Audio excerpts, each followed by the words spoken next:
Hello viewers, আসসালামু আলাইকুম। সকলকে আমার চ্যানেলে স্বাগত জানাই। চলে আসলাম নতুন একটি ভিডিও নিয়ে। ভিডিও শুরুর প্রথমে বলে রাখি, যারা আমার চ্যানেলে নতুন দয়া করে আমার চ্যানেলটি সাবস্ক্রাইব করে দিবেন। যারা ইতিমধ্যে দিয়েছেন তাদেরকে জানাই অসংখ্য ধন্যবাদ। আজকে ভিডিওর বিষয় হচ্ছে প্রাথমিকের প্রধান শিক্ষক পরীক্ষার কি এপ্রিল মাসে হবে কিনা তা নিয়ে আপনাদের সর্বশেষ আপডেট জানিয়ে দিব। তো আপনারা অনেকেই জানতে চান আমার কাছে যে সর্বশেষ আপডেট কি প্রাথমিকের প্রধান শিক্ষক পরীক্ষার। তো আমার কাছে যতটুকু আপডেট আছে আজকে সকল বিষয়ে বিস্তারিত বলবো।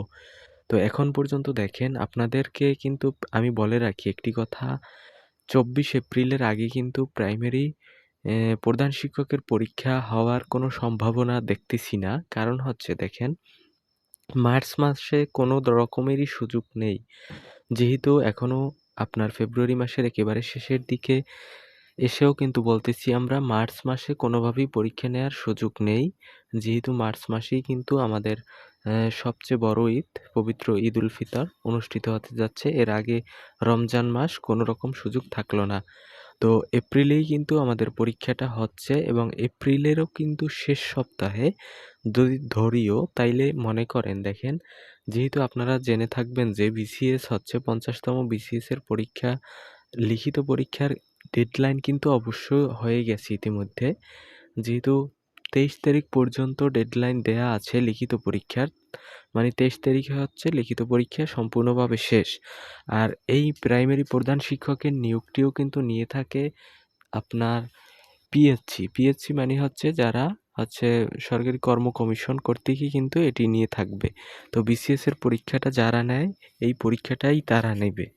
তো সুতরাং যেহেতু দেখেন লিখিত পরীক্ষার ডেডলাইন হয়ে গেছে, সুতরাং বোঝা যাচ্ছে যে এই লিখিত পরীক্ষার মধ্যে কোনোভাবেই নেয়া সম্ভব না। বিশাল একটা কিন্তু জনসংখ্যা বা জনগোষ্ঠী কিন্তু এই পরীক্ষায় অংশগ্রহণ করতে যাচ্ছে। প্রায় ৭ লক্ষ লোক এই পরীক্ষাটি দিবে। আর এই ৭ লক্ষ লোকের ভিতরেই কিন্তু অনেকে আছে যারা বিসিএস এর রিটেন দিবে। তো আশা রাখা যায় যে এই রিটেন পরীক্ষার ভিতরে কোনোভাবেই কিন্তু ডেডলাইন দেয়া সম্ভব না। তার মানে দেখেন, আর পরীক্ষা, সরকারি চাকুরির পরীক্ষাগুলো মূলত হয়ে থাকে হচ্ছে শুক্র এবং শনিবার। তাহলে আমরা কিন্তু বলতে পারি যে যেহেতু 23 তারিখ পরীক্ষা শেষ এবং শুক্র শনিবার ধরতে গেলেও কিন্তু আপনার একেবারে এপ্রিলের শেষের দিকে, মানে হচ্ছে মে মাসের শুরুর দিকে বলা যেতে পারে পরীক্ষাটি হবার সম্ভাবনা আছে। তো এখন আপনাদের এই যে সময়টা পেলেন অতিরিক্ত, এখন আপনাদের করণীয় কি? এ বিষয়ে অনেকে আমাকে কমেন্ট করেছিলেন, এজন্য বলি। দেখেন, আপনাদের করণীয় হচ্ছে, এটা আপনি ভালো জানেন বা ভালো বলতে পারেন। তারপরও যেহেতু আপনারা অনেকে জিজ্ঞেস করেন এজন্য বলি। তো এটা সকলের উদ্দেশ্যে না, যারা জিজ্ঞেস করেন তাদের উদ্দেশ্যেই বলি। আবার অনেকে মাইন্ডও করতে পারে। এজন্য বলে রাখলাম যে যারা কেবলমাত্র জিজ্ঞেস করেছিলেন তাদের উদ্দেশ্যেই এই কথাটি বলা। যে দেখেন, আপনি যদি প্রাইমারির প্রধান শিক্ষকের পরীক্ষায় শুধুমাত্র কেবল যদি আপনি চাকরি যুদ্ধে নেমে থাকেন, তাহলে আপনার করণীয় হচ্ছে আপনি বই কিনছেন কিনা জানি না টোটাল সাবজেক্ট ওয়াইজ, কিন্তু বই কেনার আগেও আমার ধারণা মতে আপনি যদি বিসিএস এর বিগত সালের 10ম বিসিএস থেকে 50তম বিসিএস এর প্রশ্নগুলো সমাধান করতে পারেন ব্যাখ্যা সহকারে, শুধু না ব্যাখ্যা সহকারে যদি সমাধান করতে পারেন, আশা করা যায় এ থেকেও প্রায় 10 থেকে 20% কমন পাবেন ইনশাল্লাহ, বলে দিলাম। দেখেন, ব্যাখ্যা সহ পড়তে বলছি, কিন্তু আপনার বিশেষ করে বিসিএস এর ক্ষেত্রেও আপনারা দেখবেন, আপনি যখন পড়তে যাইবেন তখনই কিন্তু দেখবেন যে এক বিসিএস এর প্রশ্ন অন্য আরেকটি বিসিএস এ কিন্তু অনেক সময় রিপিট হয়ে থাকে এবং বাংলাদেশে যত চাকুরি আছে ওই চাকুরির পরীক্ষায় কিন্তু বিসিএস এর প্রশ্নগুলো রিপিট হয় বারবার। এজন্য আগে বললাম আপনারা বিসিএস এর প্রশ্নগুলো সমাধান করবেন বা একটা প্রশ্ন ব্যাংক কিনে। এরপরের কাজ হচ্ছে আপনি যে এখন দেখেন 18তম নিবন্ধন পর্যন্ত কিন্তু অলরেডি নিবন্ধন নেওয়া শেষ। এই নিবন্ধনের প্রশ্নগুলোও ব্যাখ্যা সহকারে পড়বেন। তো বিসিএস প্লাস নিবন্ধন এই দুইটা পড়া হয়ে গেলে এরপরে হচ্ছে বাংলাদেশে যে অন্যান্য চাকুরির ক্ষেত্রে যে সকল পরীক্ষা হয়েছে এই প্রশ্নগুলোও আপনি পড়ে ফেলবেন। তাহলেই দেখবেন আপনার কিন্তু অধিকাংশ, প্রায় বলা যেতে পারে 50% আপনার পড়া শেষ হয়ে যাবে। কারণ যদি এইগুলো ব্যাখ্যা সহকারে আপনি পড়েন তাহলে কিন্তু অনেক অংশেই পড়া হয়ে যাবে। তো এর পরের কাজ হচ্ছে আপনি যদি সাবজেক্ট ওয়াইজ বই কিনে থাকেন, যেমন বাংলার ক্ষেত্রে অগ্রদূত এবং ইংরেজির ক্ষেত্রে মানসিক দক্ষতার ক্ষেত্রে যদি আলাদা আলাদা আপনার বই থেকে থাকে, এই বইগুলো আপনি পড়া শুরু করে দিবেন। দেখেন, যেহেতু আপনারা বিশাল একটা সময় পাইতেছেন, এই রমজান মাসের উছিলাই হয়তোবা বলা যেতে পারে, নতুবা হয়তোবা পরীক্ষা মার্চ মাসেই হয়ে যেত।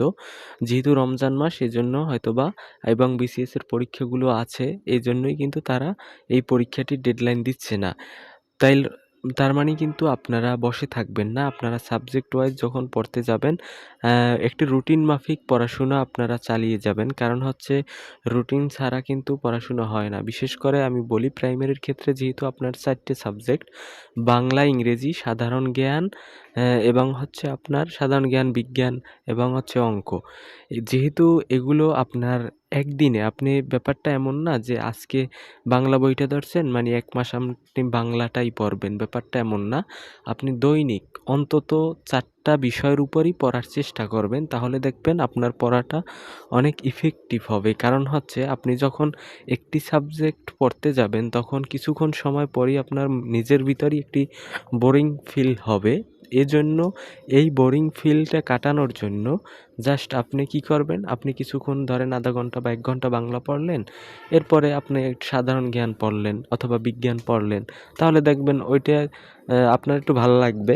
এরপরে আবার নাইলে ইংরেজি একটু সাহিত্য পড়লেন, এরপর বা একটু ব্যাকরণ পড়লেন, এরপরে কিছু অঙ্ক করলেন, যখন আপনার পড়তে মনে চায় না তখন একটু অঙ্ক করলেন। এইভাবে যদি আপনারা পড়াশোনাটা চালিয়ে যেতে পারেন, তাইলে বলা যেতে পারে ইনশাল্লাহ আপনার কপালে যদি চাকরি থেকে থাকে, আল্লাহ যদি লিখে থাকে, তাহলে আপনি পাবেন ইনশাল্লাহ। আর একটা বিষয়, তকদিরের উপর অবশ্যই আপনাদের বিশ্বাস রাখতে হবে, কারণ আল্লাহ তাআলা যার ভাগ্যে যা লিখেছে অবশ্যই আজ হোক কাল হোক তার কপালে থাকবেই। তো সুতরাং যেহেতু রমজান মাস চলতেছে, আপনারা বেশি বেশি ইবাদত করে আল্লাহর কাছে চাইতেও পারেন। তো একটা জিনিস, হতাশা হওয়া যাবে না।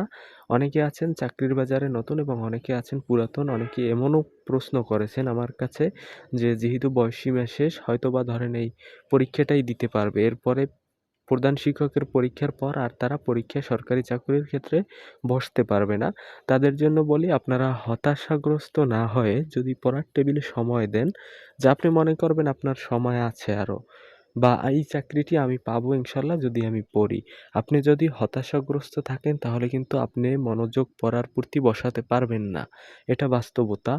তো আপনি হতাশাগ্রস্ত না হয়ে আল্লাহর কাছে বেশি বেশি হয়তোবা নামাজে পানাহ চাবেন যে আমার এই হতাশা দূর করে দাও, তাহলে কিন্তু আপনি পড়াশোনায় মনোযোগ দিতে পারবেন। তো কথাগুলো ভালো লাগলে ভিডিওটি লাইক, কমেন্ট, শেয়ার করে দিতে ভুলবেন না। ধন্যবাদ সকলকে।